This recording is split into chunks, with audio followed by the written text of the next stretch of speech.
المستقيم صراط الذين أنعمت عليهم غير المغضوب عليهم ولا الضالين. Assalamualaikum warahmatullahi wabarakatuh. Alhamdulillahirabbil alamin. Wassalatu wassalamu ala asyrafil anbiya wal mursalin wa ala alihi wa sahbihi ajma'in, amma ba'du. Para hadirin jamaah pengajian Kliwonan, sebentar lagi kita akan menghadapi bulan Ramadan. Mari kita belajar menerima kedatangan bulan Ramadan dengan penuh kegembiraan, kesabaran, serta ridho kepada Allah Subhanahu wa Ta'ala, dan terima apa yang segala diperintahkan kepada kita semuanya. Karena di dalam Ramadan itu sendiri ada dua hal. Rasulullah bersabda, sumu tasihu, puasa adalah untuk kesehatan. Kesehatan di sini dibagi dua, kesehatan ruhani, kesehatan batini, dan kesehatan jasmani. Kesehatan jasmani begitu hebat dan beratnya untuk menahan lapar dan dahaga. Akan tetapi apabila kita belajar mencintai kepada Allah, apa yang diperintahkan oleh siapa yang dicintainya, paling sedikitnya akan menerima dengan kebahagiaan. Adapun kesehatan secara fisik, jasmani, sudah sangat atau banyak yang telah menerangkan bagaimana kesehatan itu perlu ditunjang dengan kebersihan. Al-Maidah adalah pencernakan. Ini yang terutama.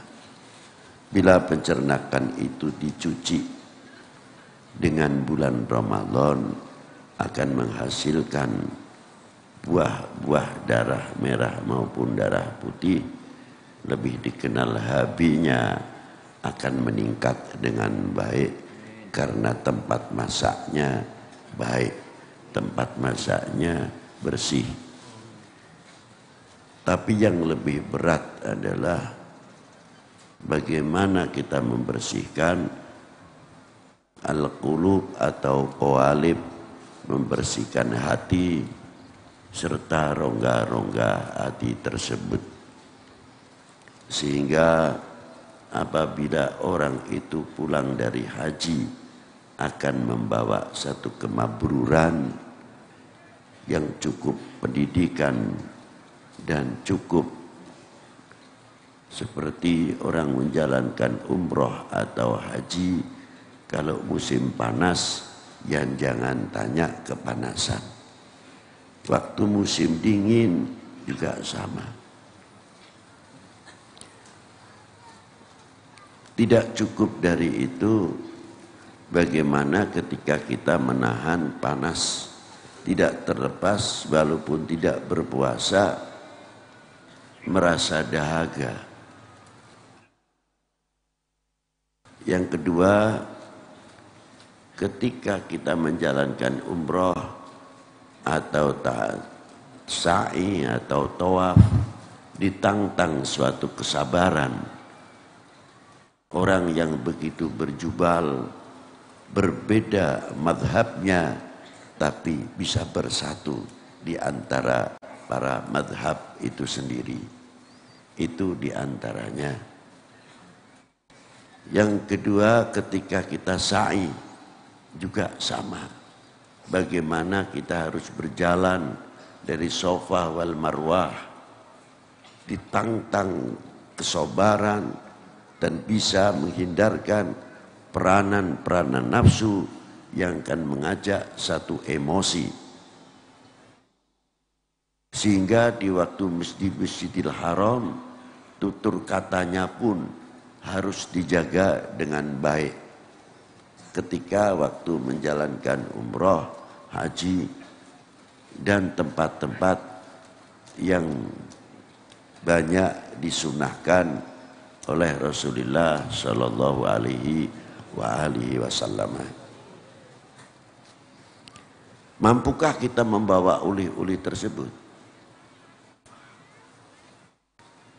Kalau bulan haji atau umroh, orang sedang memakai pakaian ihram, rambut jatuh saja satu, kena denda. Apalagi sisiran sengaja, satu rambut pun jatuh, kena denda. Kita berpikir bagaimana kalau mencabut rambutnya orang lain, sedangkan rambutnya sendiri saja kena peraturan, kena wasit, kena denda. Itu satu contoh. Mestinya pulang haji itu bisa membawa. Bukan maaf saja, bukan saya menyindir. Sudah umroh berapa kali, bangga. Ada yang 3 kali, ada yang setiap tahun 3 kali. Hasilnya daripada itu yang penting. Pendidikan yang ada di dalam umroh dan haji yang penuh tantangan yang luar biasa, bisa mengasah hati kita masing-masing atau tidak? Bagaimana kita melihat orang yang sedang berpakaian umroh, terkadang keringatnya, bau karena fisiknya dan lain sebagainya. Kita sa'i, kita dalam keadaan tawaf, sama.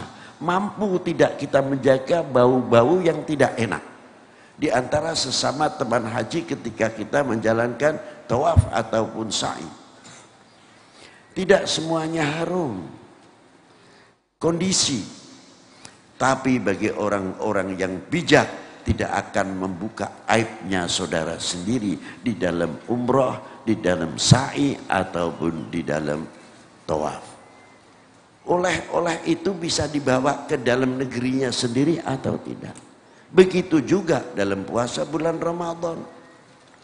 Satu sama yang wajib. Perihalnya di dalam bulan puasa hampir sama. Menahan nafsunya, kesabarannya, dan lain sebagainya. Tidak berbeda. Tidak terlepas seperti kita menjalankan haji. Nah, oleh bulan Ramadan ini apa? Apakah kalau kita sudah mendengar takbiran Allahu Akbar, kita gembira seolah lepas, tugas kita selesai? Itulah sejauh mana kita ditantang merasa selaku hamba, sadar selaku hamba, apa kewajibannya sang hamba kepada Tuhannya. Bila mana kita bisa membawa bekal dari Ramadan untuk dijadikan bekal untuk ketemu Ramadan yang akan datang, fa insyaallah sama-sama kita panjang umur fi sihatin wal afiyah. Pembekalan selalu diberi oleh Allah Ta'ala min Ramadan ila Ramadan, min Ramadan ila Ramadan. Semoga dengan Ramadan kita mendapat didikan akhlak yang luar biasa. Yang terakhir,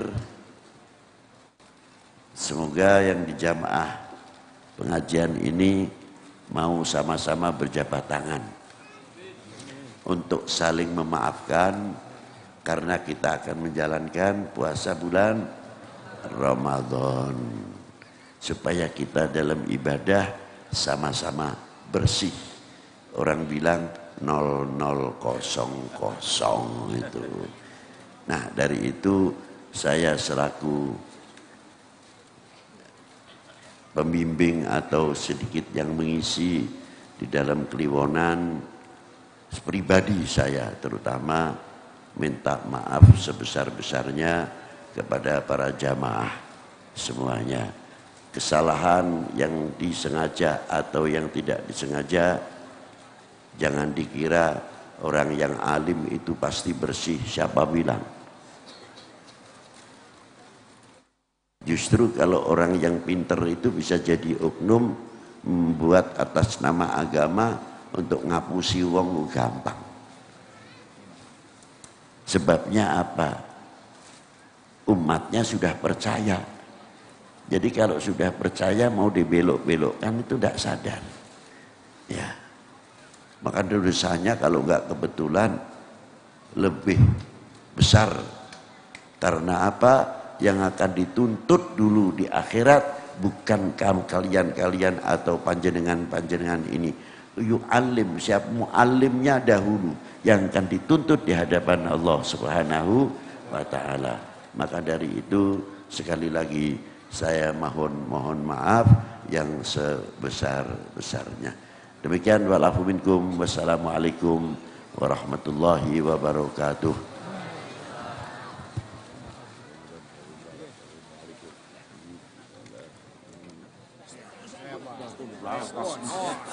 Maafin Pak ya.